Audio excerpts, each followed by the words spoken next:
Hello, Cape Town. I wanted to make an impression, but not that much of an impression.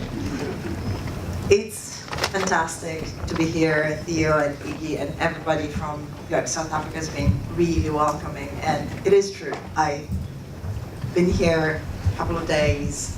I fell in love. It's a beautiful city, beautiful people, everybody's friendly. And I was feeling really good about giving this talk until I met Lars from Pretoria. And I'm used to having lived in North America and in Europe. Lars is either from Sheffield or they are from Norway. But this is Lars from Pretoria. I mean, it's history, it's amazing. And so we were talking about, and he's sitting there, I saw him earlier.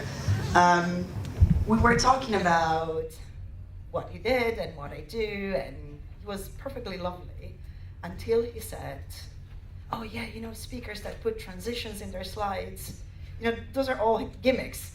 And I spent the night last night thinking about Lars and going over my slides and making sure that I would not upset anybody in here, right? So I killed all the special effects. If you were hoping for them, it's his fault. I'll point him out later. So, during these 2 days, yesterday we had workshops, and during these 2 days you're going to hear a lot about, from really talented speakers, about the things that we do and how we do them. And that's fantastic. What I want to focus on is how we can use our craft to service who ultimately are our clients. And that's the people that use the things. There is a talk that I'm really looking forward to, and that's from Nicola. She's talking about very similar concepts about not forgetting that all these things that we do every day have an impact. We focus a lot because it's exciting on the shiny and the pixels and the things. When Apple launches a new product, we're all, oh my God, as designers, what can we do? Thing is, we should think about what that product does for the people that use it. Like, I have an Apple Watch. It's not mine. I would like to stress it's not mine. It's the office Apple Watch. We got it as a testing tool. And it's lovely, and it's fun, and it's a very expensive accessory. It doesn't make my life better. As a user, as an ultimate user, yes, it's cool to tap, Chris this morning from the Cape Town office texted me and I got a notification on my wrist. But if I don't have my phone within range, it doesn't work. So we never have to forget that. Having said that, I think we can start. At every stage of our lives, we make decisions that will profoundly influence the lives of the people we're going to become. And then when we become those people, we're not always thrilled with the decisions we made. So young people pay good money to get tattoos removed that teenagers paid good money to get. Middle-aged people rush to divorce people who young adults rushed to marry. Older adults work hard to lose what middle-aged adults worked hard to gain. On and on and on. So, why is it that, as people, we make decisions that we so often regret later? This is really important for us. And to explore this question, what I want to tell you is a story. But before we start with the story, I want to ask you if you have an idea of what engagement rings and my gambling Uncle Joe and minimum wage workers have to do. Stay with me, I'll explain it. A few years ago, when I was working in California, one summer we had what is a nightmare for every HR person in the world. 8 girls all got engaged at the same time. So every time I went to the loo, this is what I saw, minus the wine. Look at my ring. Look, oh, hers. And then the girl would leave. Mine is bigger. Mine sparkles more. It's, oh yeah, hers. She bought it at Kay's. Kay's is a jewelry, low-cost jewelry chain in the States. Oh yeah, mine comes from Tiffany. It was like that.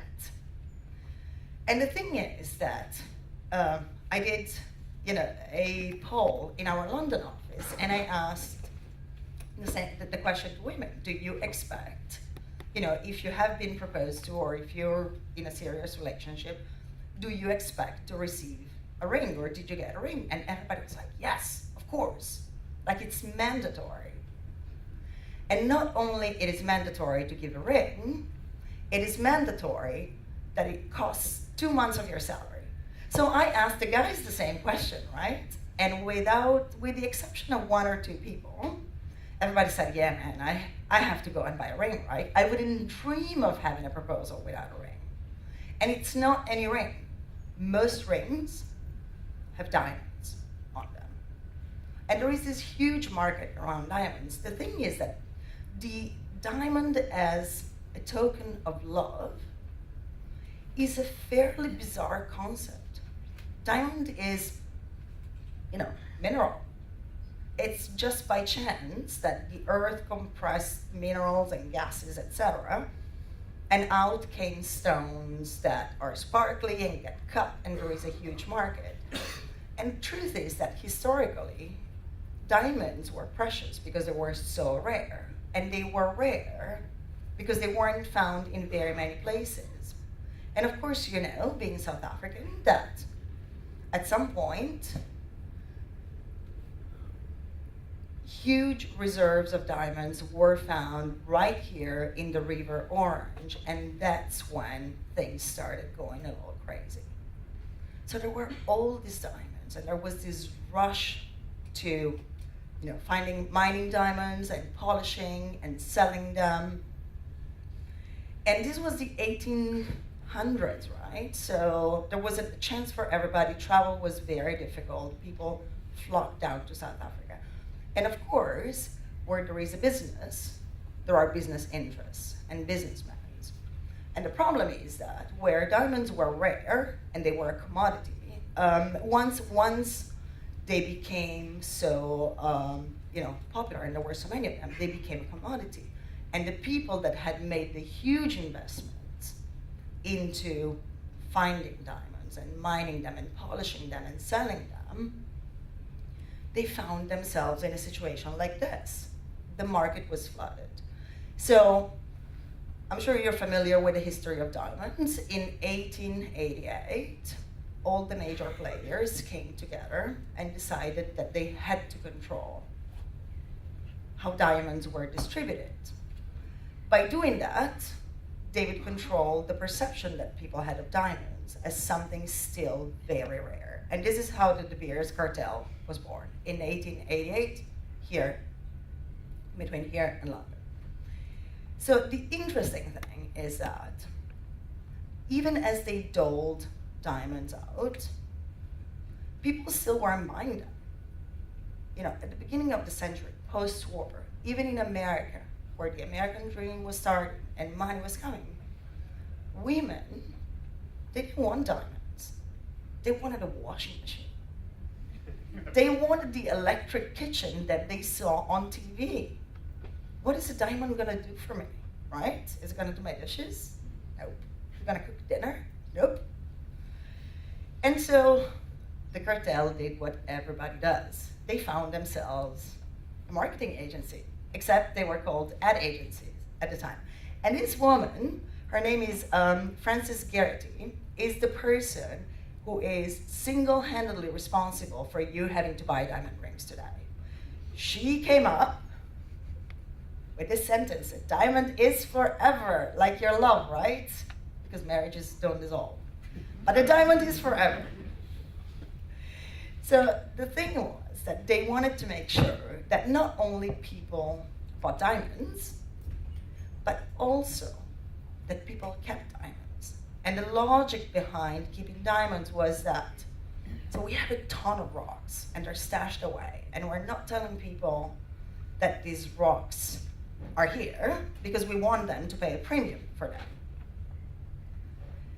If, when we decide to upgrade a ring, or we decide that our marriage is no longer what we thought it would be, if we go back to the jewelry store and bring the stone back, the market is going to be flooded. Doesn't work like that. And so they came up with this. The diamond, you have it, it stays with you. You pass it on. It's a heirloom. It's a thing of value. Truth is, if you go and try and sell a diamond back, you're not going to get a whole lot of money. It's kind of like buying a car. The second it's out the lot, depreciate it. So don't do that. But so effectively, they set out to do some of the things that we do every day. They wanted to change the perception of people. One where the association between a piece of inert material, albeit sparkly, and love was unique. So the thing is that mines don't stop producing diamonds. You know, the earth is big. There's a lot of places. And so eventually the market was flooded with diamonds from Russia. And the diamonds from Russia are very different from the diamond from South Africa. They're smaller. The quality is a little different. And the cartel started getting really, really worried because they had these, tons of stones and they kept coming out, and Russia is really big, and then wait until they go and mine diamonds somewhere else. And so they came up with another brilliant idea.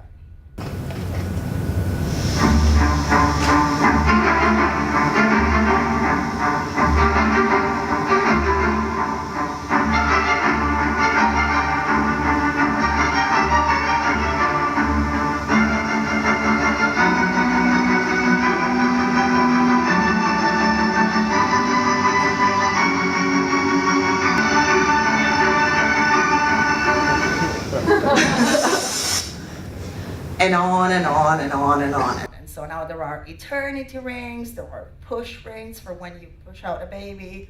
There's a diamond. It is a thing, I'm not making it up, right? There is a diamond for everything. And the thing is, we could talk about this, until the end of time. The thing is that what they did is they effectively changed the way the world thinks about love. And so even in places like Asia, where traditionally you get married by drinking a cup of tea, that's the wedding ceremony is very simple. They, these days, if you don't have a sparkly right here, you're not really getting married. And Japan, who in the 50s had absolutely no import of diamonds, now is the second largest importer of the world. So we're not in advertisement. And when someone tells us that we get a little bit uppity. Last night we had this lovely dinner at Shimmy Beach Club, and we were talking, there was a party, Christmas party, which is a bit weird for us coming from the Northern Hemisphere. It's like it's 30 degrees Christmas party. But so there was this lady who, granted, had a couple of beers, too many probably, and she cornered myself and Jason, who will you hear speak after me, and asked us what we did. And we said, oh, we're a designer. And she's like, what kind of designers? Oh, we design things digital. And she's like, oh, you're in marketing. I'm in marketing, right? And we don't like that. We were really a bit horrified, and we're trying to set her straight, and then find out it's like, whatever, have another beer. But the truth is that we have, so this is a woman in 1940s came up with a slogan that affected the perception of the world. It effectively changed the world. And we do the same thing, don't we? Some of the products that we design, some of the things that we make do really change the way the world goes about things. And much like with atomic energy, we can use our knowledge and our power for really evil things or for really good things, which is what interests me. But I promised you that I would talk to you about my Uncle Joe. Now, if these were an article, you would see an asterisk that says, this is not a real name, real names were changed to protect identity. The truth is, I have an uncle who was a gambling addict. He's no longer, but he was. And addiction, like a lot of destructive behavior, affects everybody that is involved in it. And an addict will go to incredible lengths to satiate this desire they have to pursue the object of their interest, their urges. It's a behavior that cannot be controlled. If you know anybody who is a drug addict, if you know anybody who is an alcoholic, you know what I'm talking about. But we're a bit addicts in our own way, right? We have our electronic toys.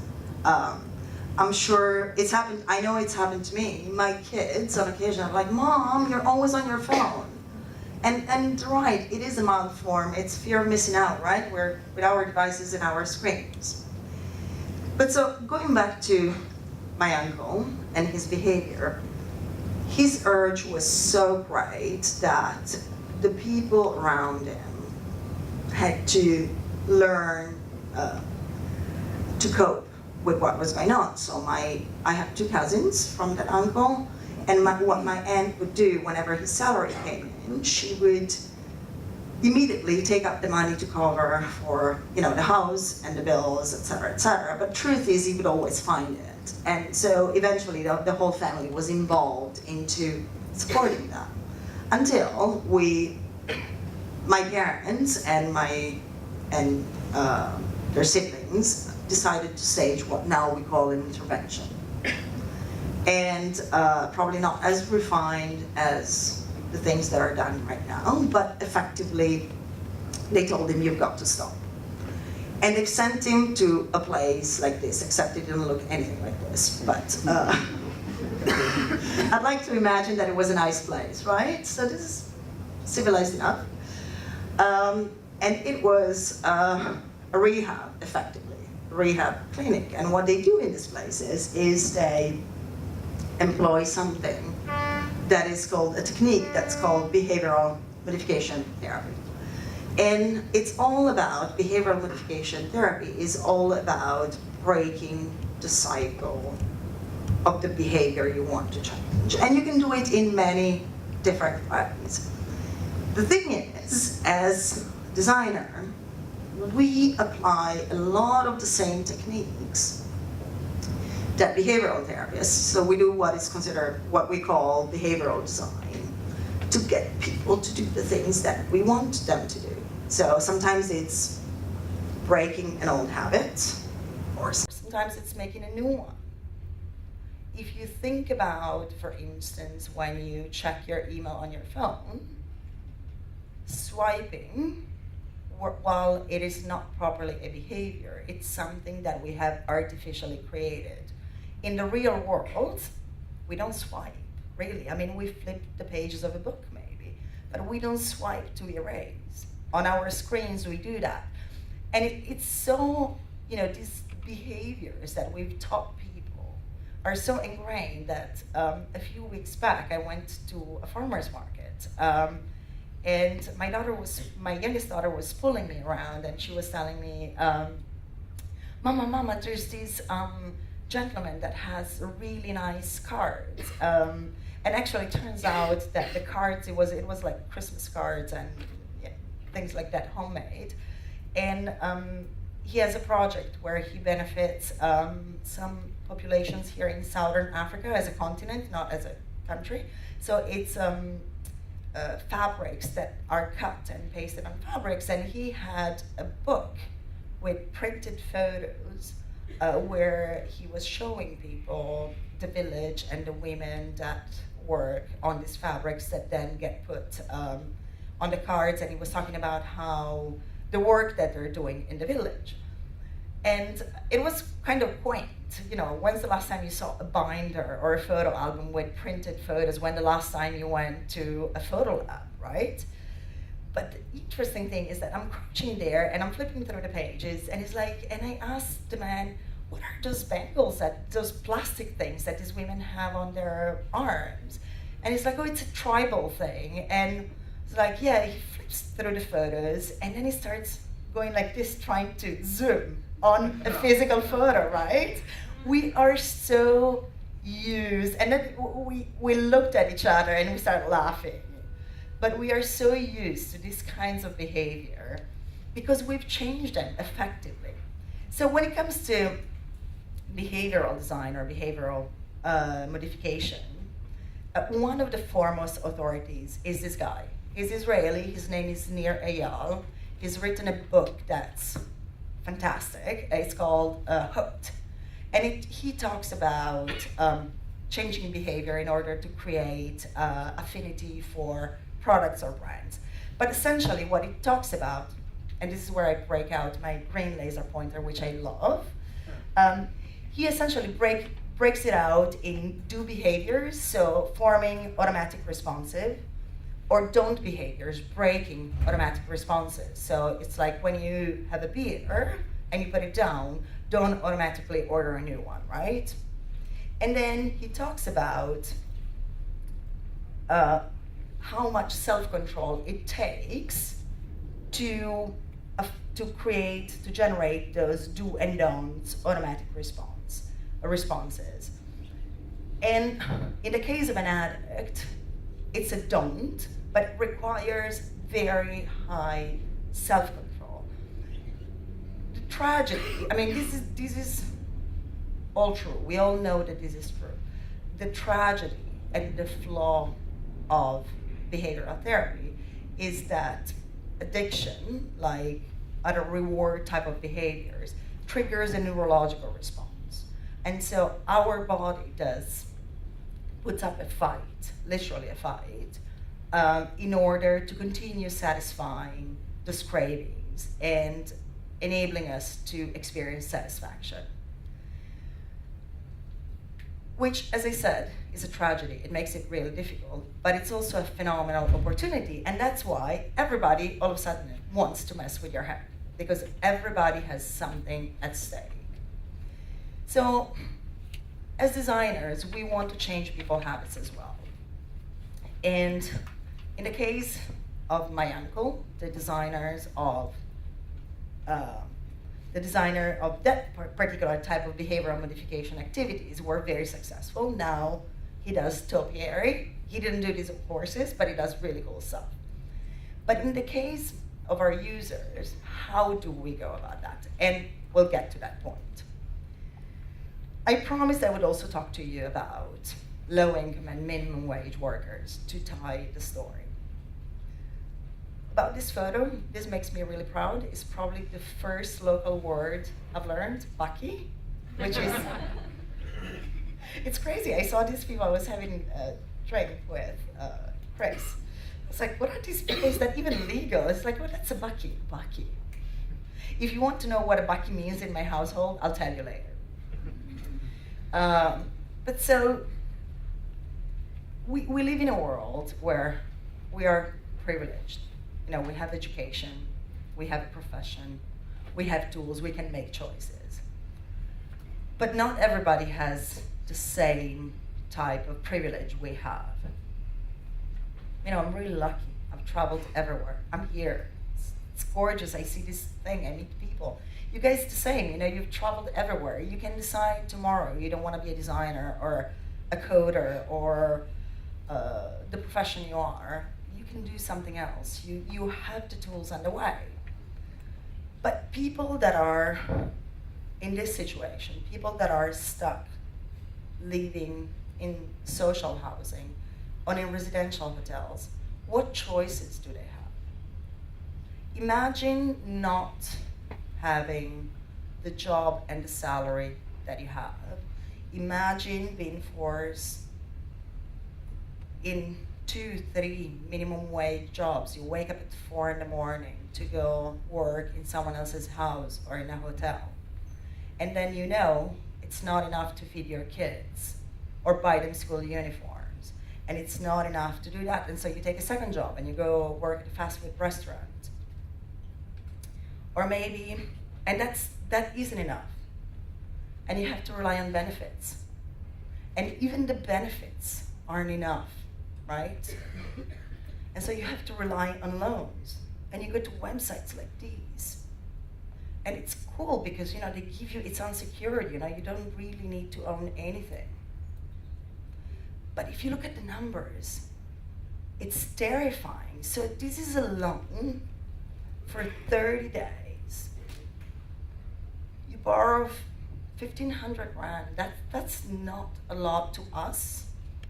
That isn't 100 rand. And after 30 days, they have to return almost 2,000. I'm terrible at math, so I wrote it down. That's a 5% interest rate per month. It's insane. So here it's very helpful. The website says the first 5 days are free, right? But if I have to borrow 1,500 rand and I stretch it to 30 days, that free interest rate is not gonna do it, is not gonna do anything for me. And then there is 14% VAT. I mean, it's insane. So this, and the thing is that you don't see this information. You see just, interest and fees and total repayable, and our brain is trained to think, you know what, I actually really need this and I need it now. So I'm not gonna read this. To see this information, to actually be able to do the math, you have to mouse over this. So I was doing some research because I like to contextualize the things I talk about to the place where I am. And I was looking at this loan website.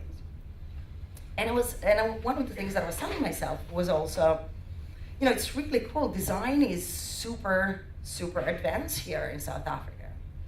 And then I stumbled on this. This is Wonga. Does anybody here work for Wonga? Yeah? No. Okay, good. They are evil. They are absolutely evil. They're brilliant, but evil. So put yourself in the shoes of someone. So I had my kids to feed, right? And I need 1,500 rand.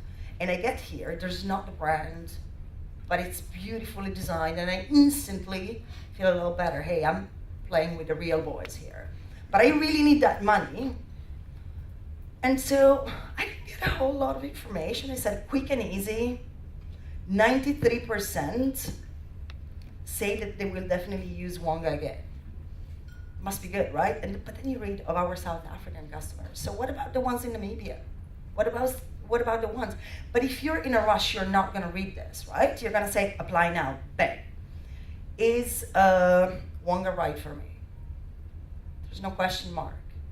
You see what designers are doing here? But then I need the money. And so I get here and I couldn't apply. I wanted to go through the process to see what it looked like. And I couldn't because I don't have a South African identity number. But the thing that I did notice, again, laser pointer moment, you are 6 minutes away from a decision. When I need to feed my kids, 6 minutes for me is a good thing, right? I want that money and I want it now because my kids want food. But so I went to see how it worked. And as I said, it's really, really well designed. It's clean. And I have this calculator that tells me that 1,500 rand for 30 days. I'm using the same parameters as I'm using on one alone. Interest and fees are slightly higher. The credit cost, so there is no mention of interest here. It says the credit cost multiple is 1.25, so I'm essentially paying 25% more. But if I'm in a rush, or if you're like me, I'm not really good at math, it's kind of a manageable number, right? It's not 100%. Turns out this is around 80% interest. In London, I've seen in the Tube an ad for these quick loans for students. The APR was 1,000%. I mean, it's 1,043%. It's insane. But the thing that really caught my eye was these tabs, right? It was it defaults to the first tab. It says short-term credit, transparency, and then failure to stick to your side of the deal. So not only they're ripping me off, they're also trying to make me feel bad about it. So if you have a second, go and read this language. I am in already a vulnerable situation. I need to get money essentially from a money shark, right? This is what it is. And here even though the language is really friendly and it's hip and it's targeted at people that maybe are in that aspirational category, this is designed to make me feel like crap for needing to feed my kids. This is designed to instill fear. And the truth is that South Africa, much like the rest of the world, is a society that is progressively relying on credit. So imagine that I can't feed my kids, right? Or maybe I manage, I get enough SASA benefits to feed my kids. I have enough social grants to cover my housing. Now I have this empty place and I have no beds. What do? I go to a furniture store and I get a credit card from that store. And the thing is, we're all, as I was saying, our brains are dialed in on satisfaction. And sometimes it's survival, but once you have one of these bad boys in your pocket, you go and buy a bed, right? And you go to the store and say, I want to buy a bed. And the bed basically is a place where I can sleep or where I can put my kids to sleep. Then wouldn't it be nice to have that armchair? Oh, it's only 100 rand more a month. Wouldn't it be nice to have that kitchen table? Oh, and that washing machine. And and it's this idea that you can spread the payments and you're gonna make them at some point in time. And your debit starts growing. And if you look at the interest rate and what you end up repaying and how long it takes you to repay, you're stuck in a loop. And so if you're in that loop of hell, because it really is, how do you get ahead? And why does this happen? And the thing is, at the root of this is the fact that as humans, we have a hard time talking to our future selves. We are so focused on who we are right now that we can't think that long distance, right? If we're messing up so badly right now, how can we trust who we're going to become down the road, right? How can we have that trust? Because there is an element of risk. So I know that I shouldn't have had that last beer this morning. I didn't have it, but my present self an hour ago did not trust my future self right now here to be able to talk to you without breaking down. And so I had that beer, right? I mean, I'm oversimplifying, but that's essentially what happens. Why should I invest in me 30 years down the line where I'm gonna look different, I'm gonna be different, when I can have that thing that I want right now? So I promised I would tie all of this together, right? At some point, earlier this year, a client came to us, and it's a client from here, from Cape Town, and he told us, make me a product.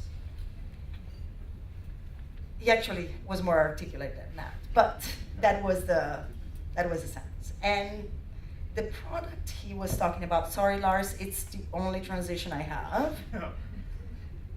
He said, can you make us a product for low-income communities or people that don't have a great financial outlook that allows them to change their behavior so that they can reach their goals? And we said, yes, that's really cool, let's do it. Something like it. You know, the word talks about how much we're paying, how long it's gonna take, but we said, cool. So the product that I cannot talk about, but it'll happen, you'll see it. It'll happen here first. is essentially a product to enable people that don't see themselves as investors or people with financial savvy to learn, change their behavior, modify, take a stab at making their financial outlook better down the line. And it does so through, a combination of techniques. Some of it is behavioral design, some of it is behavioral economics. And it's actually something really, really cool. I can't wait for it to be on the market. And the truth is, it's comparable to other things that there are, but it's very special in its own way. So we set out to do the thing that, as a good designer, we should always be doing, which is talking to the people that are going to be using this thing. And so we pulled out some similar products, and we asked people to look at them and to tell us what they thought and to use them. And so we did observation on them. And we heard some very, very interesting things. From people that said, I'm not the data type, so if you put the APR or you put, potential compound interest, really doesn't speak to me. We got a lot of, looks like a private company for people that are in the know, or I would need to be overly educated, or it's making me feel small. And then we showed them also a product like Nutmeg, which is a financial product that works in the UK. People said, yeah, this is a bit better. It speaks my language. It talks to me. It talks about things in terms I can relate to. Except that when they started using it, they realized that it was very, very complicated. And so we did a ton of research of this kind, and we were able to highlight a few things to find that the problem wasn't so much the communication of present self with future self, but that people had real fears. They felt stupid. They thought they did not understand. And so if I don't understand, I understand that if I borrow this amount of money right now, I owe that amount of money right now. But what's the relationship between me putting away 500 rand right now and having R1 million in 5 years? I don't get it. How does it work? How does money magically multiply? It's not my thing. It is gambling. I'm gonna risk everything. And this is very interesting. The psychology of investment revolves all around the perception of risk. And so products that are more consumer oriented mention risk in very creative way, but the risk is very real. If I don't have money right now to feed my kids, the little I have, I'd rather put under the mattress, even if it doesn't do anything, rather than putting it into something that might make me lose it. And then there is this perception that investment, even myself, if I think about wealth and asset management, I'm like, I'm a regular person. That stuff is for rich people. I'm not rich. That's not my thing. And then there's this thing, what if something happens to me? What if I have an emergency? What if I need to do, what if my car breaks? My money's away. I'm gonna be in even more trouble. And you have to be rich. There's this thing that is very powerful. It came back over and over and over again. But the truth is that our mind, when there is no pleasure at stake, we tend to settle for it's good enough. And so there is this really interesting concept of satisficing. It's something that we know, we're familiar with it, and it'll do, right? That's what my father always bought bonds, and so that's what I will do because my father is doing okay. Why should I try something new? But so eventually, from all this research, what we came up to are these challenges. So we ranked the challenges from low to high on the axis of severity. And then much like Neer's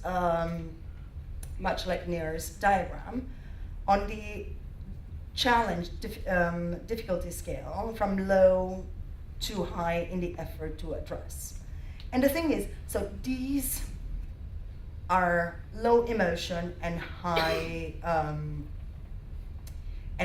effort. So awareness, how do you make people aware that there is this new thing that's coming to town?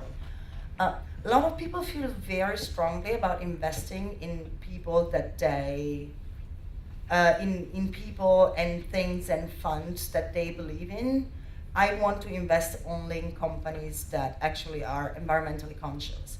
I don't want to invest in companies that employ child labor. That's very, very difficult to address when you're looking at a financial services product. And then there are the things that are really easy to do, but they're really important that we chose to focus on. So it's safety, accessibility, the sense of control. You know, we're all a bit control freaks, and especially when it comes to things that are important to us, we want to make sure that we can maneuver the way we see fit. And then there are these things that are really important and really difficult. And these are the things that, as designers, were the toughest to crack for us. So how do you make something that's inherently really complex understandable? How do you make it become familiar? How do we change the behavior so that that's the default? How do we get people to, how do we get this thing to become a household name? How do we make it really valuable and efficient? How do we make sure that people can access this thing that we're doing and they don't lose their head trying to use it? So we did what every designer does, and we put on our superhero cape and started breaking out the Post-its, right? And I wish I could show you our war rooms, but I can't. But we came up with something that looked like this, except it's not going to look anything like this. And we thought about, again, our ultimate client is, of course, the client that asked us for this product, but are the humans that are going to use this thing. And as I was saying at the beginning, it's the humans that we should focus on. And so we took those themes of fear, lack of control, lack of understanding, and tried to create something that addressed those things specifically and in very clear language. No gambling, slow and steady, super easy, no jargon whatsoever. 10 minutes or less. So again, this is not a solution for people that need a loan. This is a long-term type of relationship. But we wanted to make sure that this too was as easy and as understandable and as unintimidating as possible. And so the initial design looked a little bit like this. And the interesting thing is that we chose to go mobile first, which is counterintuitive for something that's targeted at low-income population. Because if you think about it, people that don't have a lot of money, you see them. You probably see them coming down, getting off a bucket with a Nexus 2000 or an iPhone 17, right? The reason they do that is not because they're aspirational, they're trying to be better. It's because that's their device. That's entertainment, that's communication, that's what they use to access their benefits website. It's one device that does it all. They don't have money for a TV, they don't have money for a separate phone line, they don't have money for a computer probably. That's a one thing does it all. So it really did make sense. And this is something that I've seen done in the US quite a bit. A lot of the benefits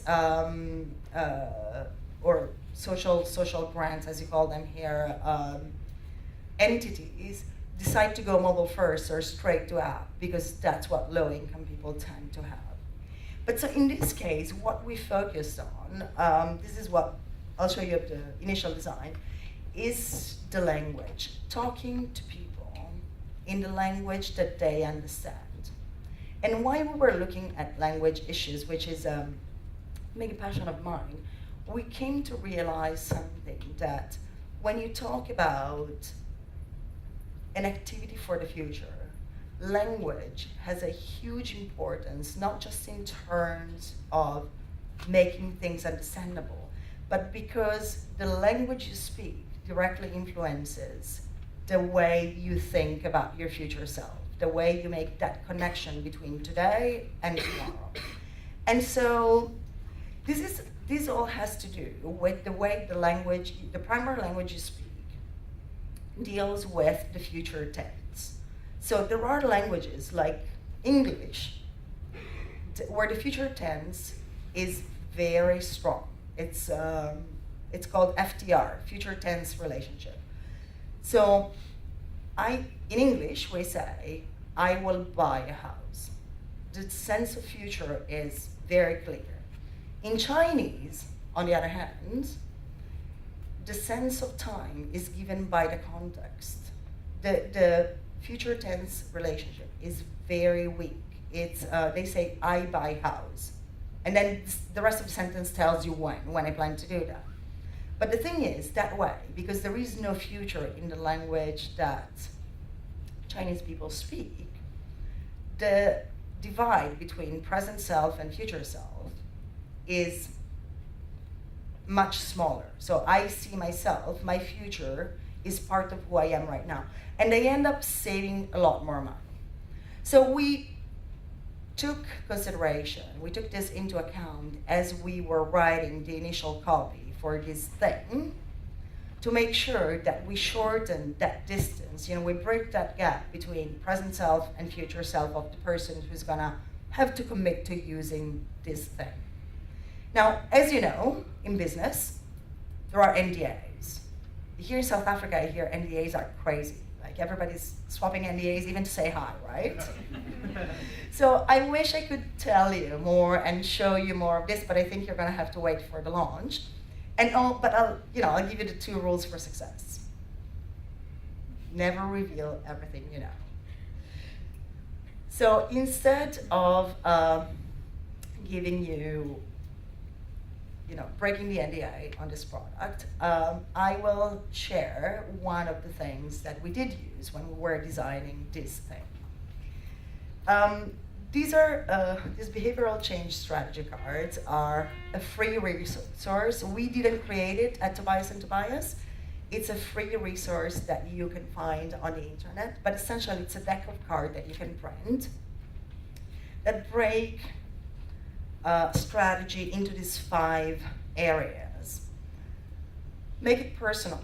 So we made sure that when we designed this thing, the user would be addressed in a way, in a personal way, by name, and referencing the thing that they had put down in the initial screens, in the setup screen, so that they had the reason why they were doing that thing first and foremost. And I know I'm being a bit vague.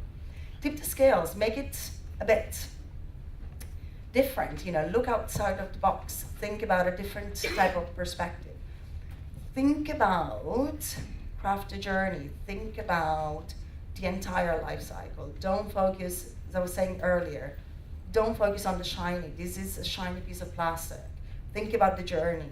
How am I going to use it in the time continuum? Give people options, set them on, on a discovery trail that allows them to do different things at different times, and keep it simple. People don't like complexity. I don't like to feel that I am stupid. When I don't understand something, if it's financial, I call Chris, and he gives me all the math, but I don't like it. I don't like not to understand what's going on. So this is a great resource. You can go to the website, the links, I'm gonna post my slides at the end, and there are links to all the sources, and there is a link to the place where you can go and download these. But ultimately, I hope that I was able to show to you how everything we do has an impact, has consequences, and has meaning. and can change the course of the world for people, for the person that's sitting next to you. We have the power to change the world, much like that lady, that American lady in the 40s. She changed love effectively, the perception of love. We can do the same thing. And Nir, who I often refer to, asks a really important question. What kind of responsibility does that give us? What do we want to be the Wongas of this world? Or do we really want to make a difference? Do we really want to help people see how they can have a better life? They don't need to be stuck in the roles or in the situations that they find themselves in. How we can show them how their future self is really important, it matters, and it doesn't have to be stuck in 3 jobs. Before I answer this question, though, I have a bit of bad news. So I'm sure you all have heard about this 1,100-carat diamond that was found in Botswana last week, right? Even though I gave you all the tools to go back to your girlfriends and not rationalize why you don't have to buy a diamond ring, they're still gonna want this, right? They're still going to demand this. You can refer to my slides and rationalize it, but I hope you can use some of the things that you've heard from me today to maybe buy something else and apply them in the work that you do every day. And you have to remember that to answer that question, what responsibilities do we have? With great power, we have great responsibility. Thank you.